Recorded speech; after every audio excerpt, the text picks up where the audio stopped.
WhatsApp cute buddies কেমন আছো সবাই? আশা করি সকলেই অনেক অনেক ভালো আছো। আজকে আমরা এক্সপ্লেন করতে যাচ্ছি এক্সুমা মুভিটির পার্ট 2। কত পার্টে যেখান থেকে শেষ হয়েছে আমরা সেখান থেকে কিন্তু শুরু করব। তবে তার আগে তোমাদের কাছে একটা রিকোয়েস্ট, তোমরা যারা আমাদের রেগুলার ভিডিও দেখো তাদের মধ্যে 98% আমাদের চ্যানেল এখনও সাবস্ক্রাইব করোনি। তোমরা কিন্তু রেগুলার ভিডিও দেখো বাট সাবস্ক্রাইব করছো না।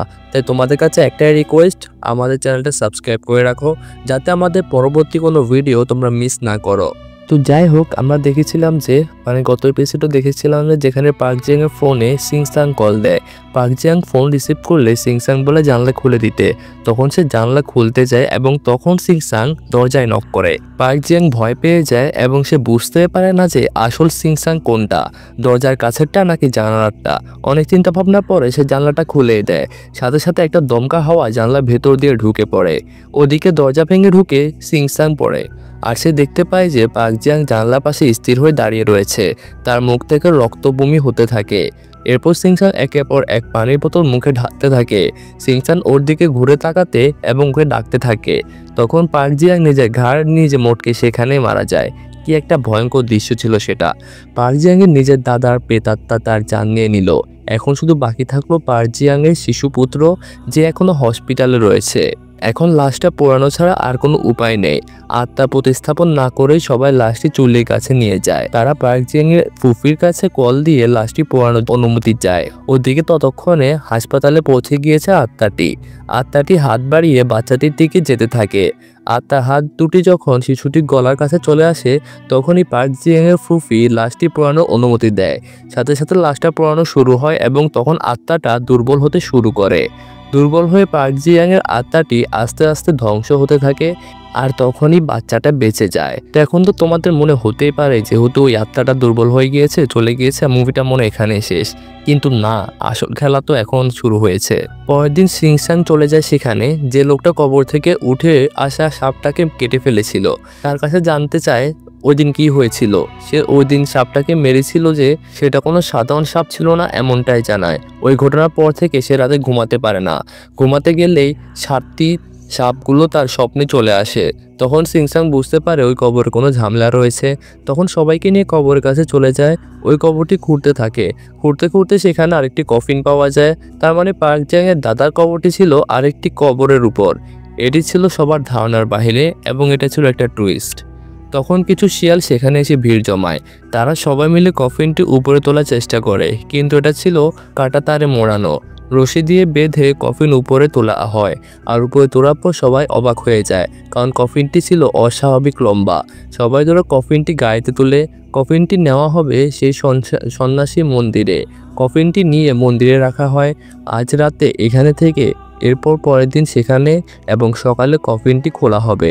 তারপর হাওলিন মন্ত্র পড়ে কফিনটির চারপাশ সিল মেরে দেয় যাতে আত্মাটা এর মাঝ থেকে বের না হতে পারে। এরপর সবাই রাতের খাবার খেয়ে ঘুমিয়ে পড়ে। তবে হাওলিন গাড়ির ভিতরে থেকে যায়।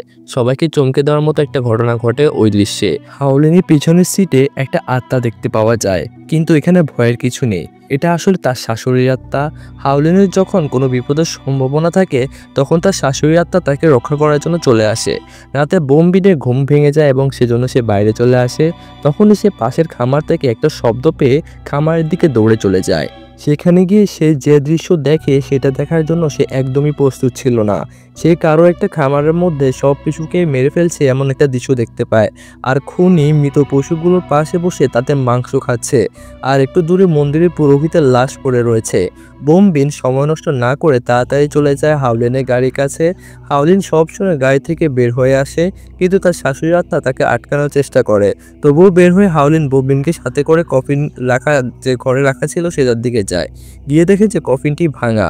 হাওলিন মন্ত্র পড়ে কফিনের চারদিকে সিল করেছিল ঠিকই, কিন্তু উপরে ঠিকই খোলা ছিল। তাই কফিন ভেঙে ওই আত্মাটা ছাদ দিয়ে বের হয়ে গিয়েছিল।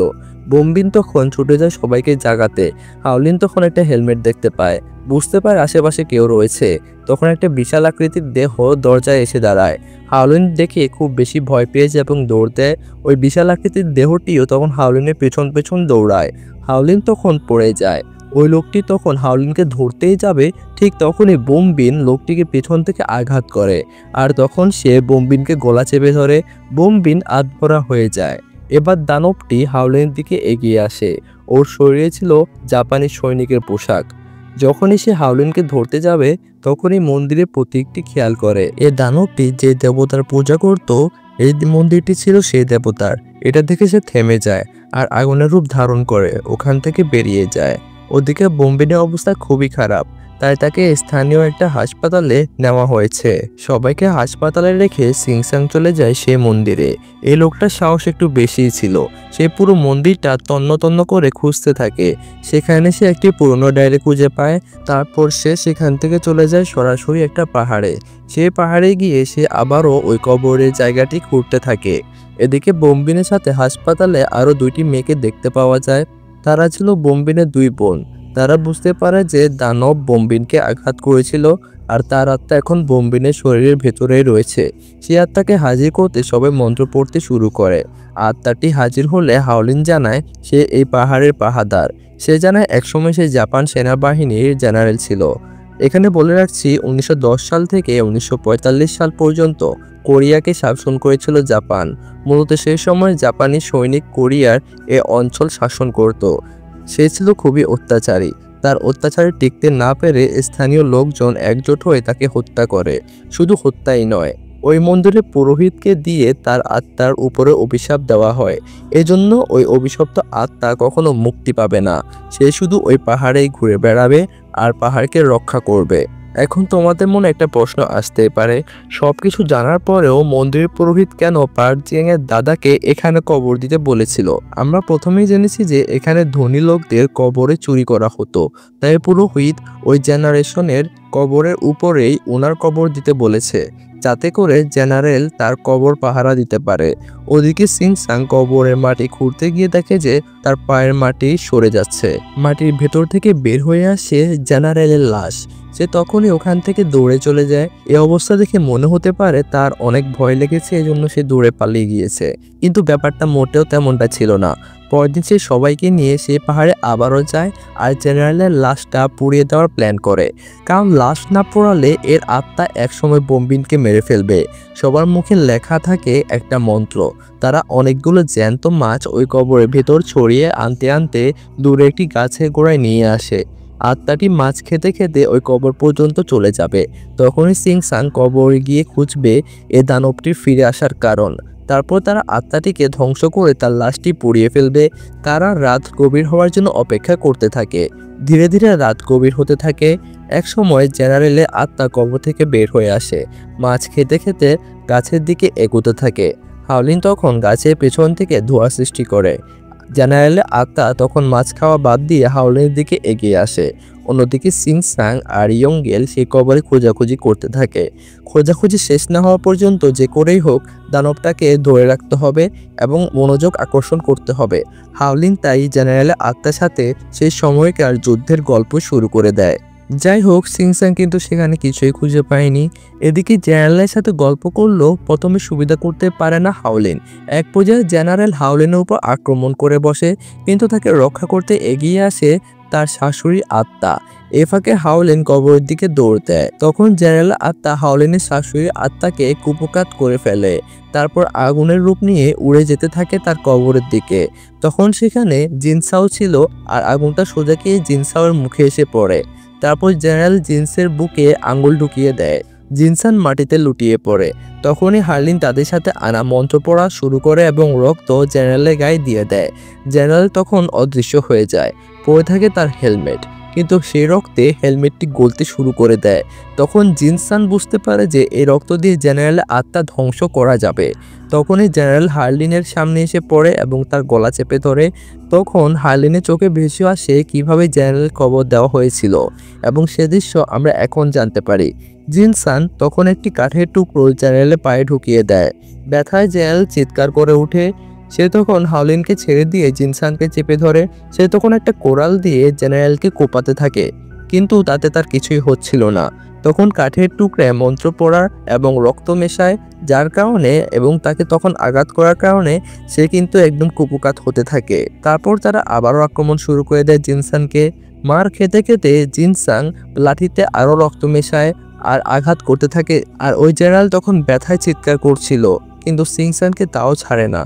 সিংসাং সুযোগ বুঝে জেনারেলের গলায় কাঠ ঢুকিয়ে দেয় এবং তার দেহ মাথা থেকে একদম আলাদা করে ফেলে। আর সাথে সাথে লুটিয়ে পড়ে দানব জেনারেলের মাথাহীন শরীর। আর ওদিকে সাথে সাথে জ্ঞান ফিরে বোম্বিনের। যেহেতু তার দেহে এখন আত্মা নেই, সে এখন পুরোপুরি সুস্থ হয়ে গিয়েছে। আর আমরা বুঝতে পারি যে আত্মাটি এখন পুরোপুরি 100% ধ্বংস হয়ে গিয়েছে। মূলত এই আত্মার প্রভাবেই বেপরোয়া হয়ে পড়েছিল পার্ক জিয়াংয়ের দাদার আত্মা। এদিকে হাসপাতালে নেওয়া হয় আহত সিংসাংকে। ধীরে ধীরে সবাই সুস্থ হয়ে উঠেছিল। আসলে ওই আত্মা সবাইকে একদম অসুস্থ বানিয়ে দেয়, আহত করে ফেলে। এরপর দেখা যায় হাওলিন আর বোম্বিন তাদের কাজে আবারও ফিরে আসে।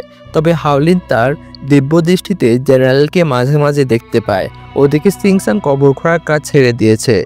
তার শিষ্য ইয়াংগেল এখন কবর খোঁড়ার কাজ করে। আর এখানে শেষ হয়ে যায় হরর মুভিটি। কোরিয়ার হরর মুভি আসলে নতুন কিছু নিয়ে আসে, তবে এক্সহুমার কোনো তুলনাই হবে না। মুভির কাহিনী তোমার কেমন লেগেছে সেটা অবশ্যই কিন্তু তুমি কমেন্টে জানিয়ে দিতে পারো। আর চ্যানেলটা কিন্তু অবশ্যই সাবস্ক্রাইব করে রাখো, ভিডিওতে একটা লাইক করে দিও। তো আজকের জন্য এ পর্যন্তই। সবাই ভালো থাকো, সুস্থ থাকো, আল্লাহ হাফেজ।